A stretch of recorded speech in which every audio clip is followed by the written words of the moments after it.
భారత సంతతికి చెందిన సునీత విలియమ్స్ మరో వ్యోమగామి బచ్ విల్మోర్లు త్వరలోనే భూమి మీదకు వచ్చేందుకు మార్గం సుగమమైంది. వీరి స్థానంలో విధులు నిర్వర్తించేందుకు 4 వ్యోమగాలతో వెళ్లిన క్రూ-10 వ్యోమనౌక అంతర్జాతీయ అంతరిక్ష కేంద్రం ISSకు చేరుకుంది. ఈ వ్యోమగాములతో సునీత విలియమ్స్, బచ్ విల్మోర్లు పలు విషయాలు పంచుకోనున్నారు. ఆ తర్వాత సునీత విల్మోర్లు స్పేస్ ఎక్స్ క్యాప్సూల్స్లో భూమిపైకి రానున్నారు. గతేడాది జూన్ 5న ప్రయోగించిన బోయింగ్ వ్యోమనౌక స్టార్ లైనర్లో ISSకు సునీత విలియమ్స్, బచ్ విల్మోర్లు చేరుకున్నారు.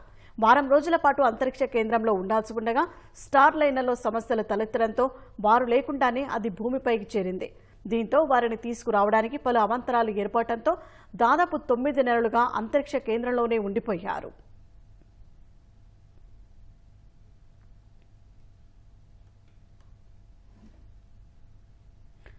తొమ్మిది నెలలుగా అంతరిక్ష కేంద్రంలో ఉన్న 2 వ్యోమగాములను తీసుకొచ్చేందుకు వెళ్లిన స్పేస్ ఎక్స్ షటిల్ డాకింగ్ విజయవంతమైంది.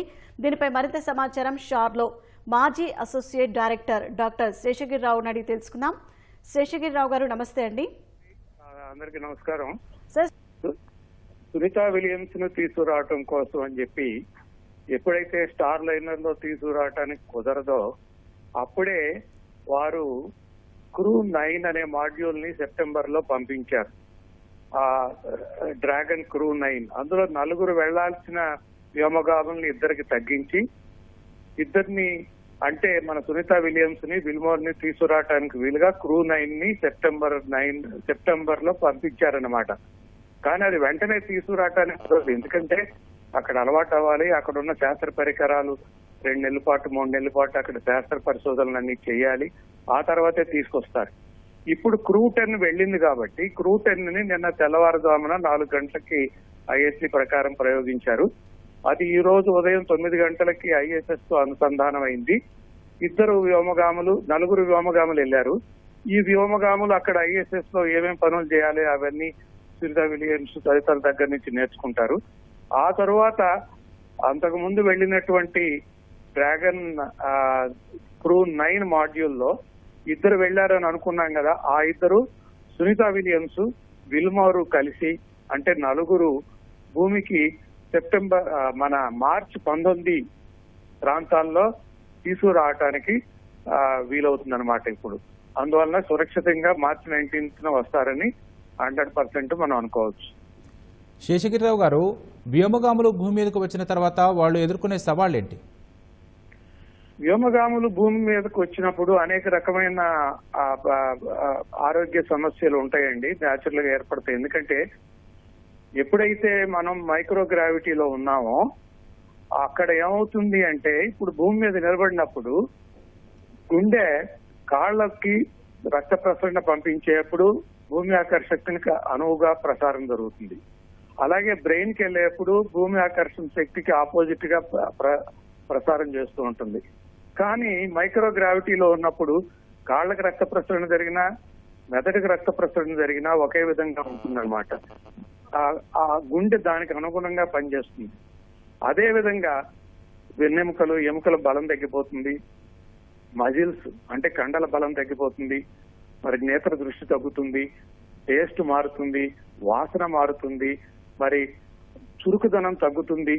ఇన్ని రకాలైనటువంటి సమస్యలతో వాళ్ళు మైక్రోగ్రావిటీలో ఉన్నప్పుడు వీటన్నిటిని అధిగమించి అక్కడ ఉండి ఆ శాస్త్ర పరిశోధనలు చేసినప్పటికీ భూమి మీదకి వచ్చిన తర్వాత ఒక బేబీ అయితే నడవడానికి ఎలా ప్రయత్నిస్తారో అలా ప్రయత్నాలు చేసుకుంటూ కొన్ని రోజులు అంటే 10 దినాల నుంచి 20 దినాల వరకు ఈ విధమైన ఎక్సర్సైజ్లు చేసుకుంటూ కాళ్ళని, బ్యాలెన్స్ ని, రక్త ప్రసరణని, ఆ తర్వాత వివిధ ఆరోగ్య సమస్యల్ని పరీక్షించుకుంటూ స్వాధీనంలో తెచ్చుకుని మళ్లీ దైనందిన జీవితంలో గడపడానికి వీలవుతుందన్నమాట.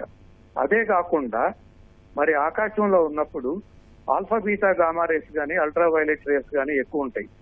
భూమి మీద మనకు వాతావరణం ఉంది కాబట్టి అలాంటి కిరణాలన్నీ భూమి మీదకి రాకుండా భూ వాతావరణం అడ్డుకుంటుంది.